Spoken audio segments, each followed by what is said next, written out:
સુરતના પાંડેસરામાં ગુમ થયેલી બાળકી મળી આવી છે। સીસીટીવીના આધારે પોલીસે બાળકીને શોધી કાઢી છે। રમતા રમતા બાળકી અન્ય સ્થળે પહોંચી હતી। બાળકી થાકી જતા સૂઈ ગઈ હતી। બીજી તરફ પરિવારે બાળકીને શોધવા પોલીસનો સંપર્ક કર્યો હતો। પાંડેસરા પોલીસે ઘટનાને ગંભીરતાથી લઈને અલગ અલગ ટીમ બનાવી બાળકીને શોધવા તપાસ હાથ ધરી। વિસ્તારના અનેક સીસીટીવી ફૂટેજની મદદ તેમજ સ્થાનિકોને પૂછતા પોલીસ બાળકી સુધી પહોંચી હતી।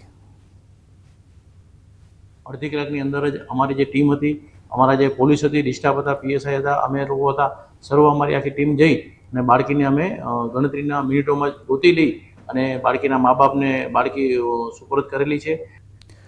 વલસાડ સિવિલ હોસ્પિટલની બાજુમાં આવેલી મેડિકલ કોલેજમાં એન્યુઅલ ડેની ઉજવણી વિદ્યાર્થીઓના સ્ટન્ટને લઈને વિવાદનો મતપૂડો છેડાયો છે। મેડિકલ કોલેજના વિદ્યાર્થીઓ દ્વારા હોસ્પિટલ કેમ્પસમાં ડીજેના તાલે ઝૂમી અને કારમાં જોખમી સ્ટન્ટ કરી નિયમોના લીરે લીરા ઉડાવ્યા। મુદ્દો જ ચર્ચાનું કેન્દ્ર બનતા હોસ્પિટલ પ્રશાસન દ્વારા તપાસ સમિતિની રચના કરી કાયદેસરના પગલાં લેવાની ખાતરી કોલેજના ડીન દ્વારા આપવામાં આવી છે। આયોજન દરમિયાન કોઈપણ જાતનું અસભ્ય કે ગેરવર્તણૂક ન થાય તે બાબતે એ લોકોને સ્પષ્ટ લિખિત સૂચના આપવામાં આવેલી હતી। એ અમારી ધ્યાનમાં આવેલા છે વિડીયો, એટલે અમે એક તપાસ સમિતિની રચના કરેલી છે અને એ બહુ જલ્દી એનો અહેવાલ સબમિટ કરશે તો જવાબદાર સામે યોગ્ય પગલાં લેવામાં આવશે। દોષી વિદ્યાર્થીઓ સામે તપાસ સમિતિ જે અહેવાલ આપે તે મુજબ એમનું પગલાં લેવામાં આવશે। આ જે વિડીયો વાયરલ થયો છે એમાં જે દેખાઈ રહ્યું છે તેવા કિસ્સાઓ કે તત્વો સામે જે પણ કાયદાકીય કાર્યવાહી થવી જોઈએ તેમાં અમે કોઈ પણ અડચણ નહીં કરીએ, તેમજ તેમના સપોર્ટમાં રહીશું અને એમનો કોઈ અમને ઇસ્યુ નથી। અમારા અજાણતા વસ્તુઓ થઈ છે જે વિડીયો વાયરલ થયા પછી અમને જાણ થઈ છે।